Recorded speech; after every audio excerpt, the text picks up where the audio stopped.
کسی علاقے میں قحط سالی تھی اور جانور سب کچھ کھا کر فارغ ہو گئے تھے، مزید کچھ کھانے کو رہا نہیں تھا۔ مویشی مالکان بے حد پریشان تھے۔ اس دوران ایک مسجد کے مولوی نے جمعے کے خطبے میں نہایت یقین کے ساتھ یہ بات بتائی کہ اللہ کا نام لے کر یعنی بسم اللہ پڑھ کر دریا کو حکم دیا جائے تو وہ بھی نافرمانی نہیں کرتا۔ یہ چرواہے کا شاید پہلا جمعہ تھا۔ یہ بات اس کے دل میں اتر گئی، یقین کا درجہ پا گئی۔ اس نے واپس آ کر اپنی بکریاں کھولی اور سیدھا دریا پر چلا گیا۔ اونچی آواز سے بسم اللہ الرحمن الرحیم پڑھا اور دریا کو کہا، وہ اپنی بکریاں چرانے جا رہا ہے، اپنے اوپر سے گزرنے دے۔ یہ کہہ کر اس نے اپنی بکریوں کو ہانکا اور دریا پر چلتا ہوا دریا پار کر گیا۔ علاقہ گھاس سے بھرا پڑا ہوا تھا۔ درختوں کے پتے بھی سلامت تھے، کیونکہ کسی کو یہاں تک آنے کی رسائی نہیں تھی۔ اب تو یہ اس کا معمول بن گیا کہ وہ بکریاں پار چھوڑ کر واپس آ جاتا اور شام کو جا کر بکریاں واپس لے آتا۔ اس کی بکریوں کا وزن دگنا چگنا ہو گیا۔ لوگ چونک گئے اور اس سے پوچھا کہ وہ اپنی بکریوں کو کیا کھلاتا ہے۔ وہ سیدھا سادہ اور صاف دل نوجوان تھا۔ اس نے صاف صاف بات بتا دی کہ جناب، ہم تو دریا پار کر کے اپنی بکریاں چرانے لے جاتے ہیں۔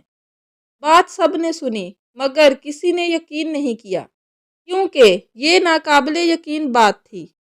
مگر بات ہوتے ہوتے مولوی صاحب کے پاس پہنچ گئی۔ مولوی صاحب نے اس چرواہے کو بلایا اور سارا ماجرا پوچھا۔ اس چرواہے نے مولوی صاحب کو ہی حوالہ بنا لیا کہ مولوی صاحب، میں تو آپ کا شکریہ ادا کرنے والا تھا کہ آپ نے جمعے کے خطبے میں جو نسخہ بتایا تھا کہ بسم اللہ کہہ کر اگر دریا کو بھی حکم دو تو وہ بھی انکار نہیں کرتا۔ مولوی صاحب حیرت سے اس کے چہرے کو دیکھتے رہے۔ مولوی صاحب نے کہا، بھائی صاحب، ایسی باتیں تو ہم ہر جمعے میں کرتے ہیں، فقط ان کا مقصد لوگوں کا ایمان بنانا ہوتا ہے۔ بکریوں والا ڈٹا رہا کہ میں تو بس بسم اللہ پڑھ کر پانی پر چلتا ہوں اور بکریوں سمیت پانی پار چلا جاتا ہوں۔ آخر کار مولوی صاحب نے صبح خود یہ تجربہ کرنے کی ٹھانی اور چرواہا بھی آ گیا۔ مجمع زیادہ تھا۔ مولوی صاحب نے ایک دو بار سوچا کہ انکار کر دوں، مگر وہ جو مولوی صاحب کو کندھے پر اٹھا کر لائے تھے اب بھی جوش و خروش سے اللہ اکبر کے نعرے لگا رہے تھے اور مولوی صاحب کے حق میں تعریفیں کر رہے تھے۔ آخر کار مولوی صاحب نے ایک رسا منگوایا۔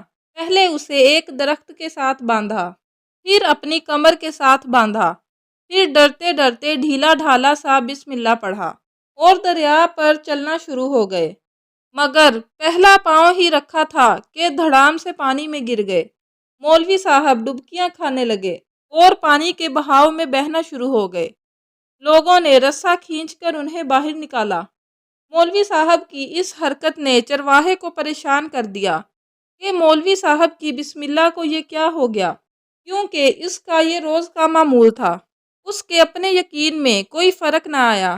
اس نے بسم اللہ کہہ کر بکریوں کو پانی کی طرف اشارہ کیا اور خود ان کے پیچھے چلتا ہوا دریا پار چھوڑ کر واپس بھی آ گیا۔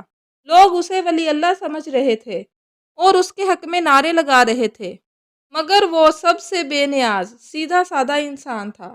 وہ مولوی صاحب کے پاس پہنچا اور کہا، مولوی صاحب، میں آپ کی بسم اللہ کی تعریف سے کافی پریشان تھا، مگر پانی پر چلتے ہوئے مجھے آپ کی بسم اللہ کی بیماری کا پتہ چل گیا۔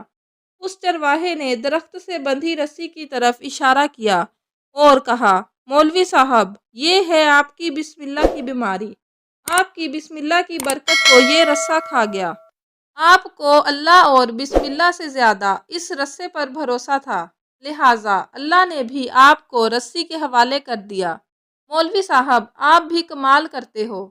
میں نے آپ کے منہ سے سنا اور یقین کر لیا اور میرے اللہ نے میرے یقین کی لاج رکھ لی، مگر آپ نے اللہ کا کلام سنا مگر یقین نہیں کیا، لہٰذا آپ کو اللہ نے رسوا کر دیا۔ تو میرے عزیز محترم دوستوں، یہی کچھ ہمارا حال ہے۔ ہماری نمازوں اور دعاؤں کا حال بھی، ہماری ہر ایک عبادت یقین سے خالی ہے۔